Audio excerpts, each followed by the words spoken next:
So a funny thing happened on the way to the latest case shipment of Star Wars Vintage Collection action figures.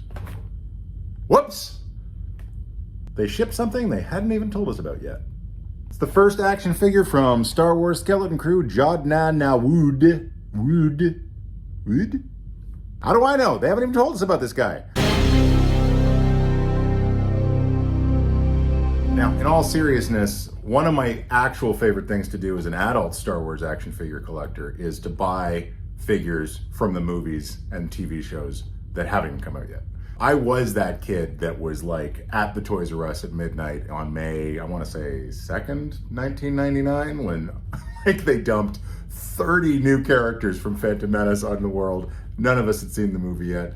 It just tickles my heart to get this as like a preview of what a new show is going to be. And, you know, in the vintage collection of late, we're seeing characters from shows months and sometimes even years after the show's debut. So the fact that this guy, which is the Jude Law character from Skeleton Crew, is out early is wonderful. I joked on the Yak Face Instagram comment thread that when this guy hits clearance, I'm going to buy a second one and customize him as a Gigolo Joe. Gigolo Joe, what do you know? So I'm not even going to read the back because I would rather encounter him on the show for the first time, except that I'm going to have an action figure of him on my shelf for like 6 weeks before the show actually airs. So who is Jude Nawood? Am I saying his name correctly? Does he go by Jod? Does he like to be called Na? Vintage Collection 310, Skeleton Crew action figure number 1, coming off the card. Really trying to go for the ASMR there with the rip. Look at that. That is how much I don't care about cards. That to me is beautiful. All right, so there's Jude. So I think he might be a pirate or a pirate adjacent character just on visual cues here. He's got a long purple duster, which is adorable, by the way. And when we get to his accessory, we'll note that it is a very 17th century pirate-esque pistol, which, you know, I guess we'll see if that sort of feels like it belongs within the aesthetics of Star Wars. But, you know, this guy, I don't know, that looks like a Star Wars guy to me, right? He's got Star Wars pants on. He's got a Star Wars holster. He's Jude Law. What could possibly go wrong?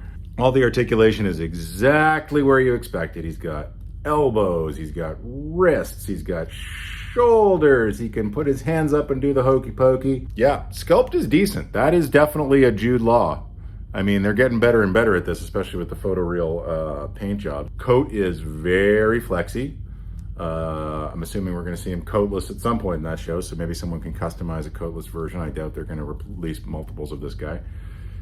He's got thighs, he's got knees, he's got ankles, he's got teeny little foot pegs. Wait, they're actually, guys, those are deep foot pegs. Has Hasbro heard us and returned to the era where you can actually stand your figures on the shelf? Oh man, I might love this guy. Okay, accessory number 1. He comes with some sort of a headscarf hood kind of a deal. I don't know if that will fit right. It does. It just fits right over. You don't even have to take the head off. And oh, the head doesn't pop off when you take it off, which is a real blessing after that Poe Dameron. You put the helmet on once, and that's it, buddy. You better have a lot of strategies for how to get that helmet off, because otherwise you're just going to be headless on your shelf. Yeah, that's great. That's actually a really nice look. I'm a big fan of the Sandstorm, the deleted scene Sandstorm action figures, where like Leia and Lando and Luke are also wearing these, so I might pose them up with them on my shelf. Accessory number 2 is the aforementioned gun, which probably this type of pistol has a name in the history of firearms, but I'm Canadian. We're not as obsessed with guns as the people that make these things, so I don't know what it's called. I'm gonna do some Googling. Flintlock pistol. That's what it's evoking. It's evoking a flintlock pistol from the website Weapons in the Golden Age of Piracy. God, I love the internet. I'm so pissed off that Google's plan now is to get rid of the internet. Like, Weapons in the Golden Age of Piracy? That's a whole ass website? Come on. The pistol is very wee. I don't know how well it's gonna stick in his hand. Actually, not bad, not bad. It does stay in the hand, but it is very, very small relative to the hand. But as you can see, he also does have his holster, so you can square it away in there. And yeah, fits very nicely Now that I've had him with his hands up for so long in this video, I may just keep him like that forever.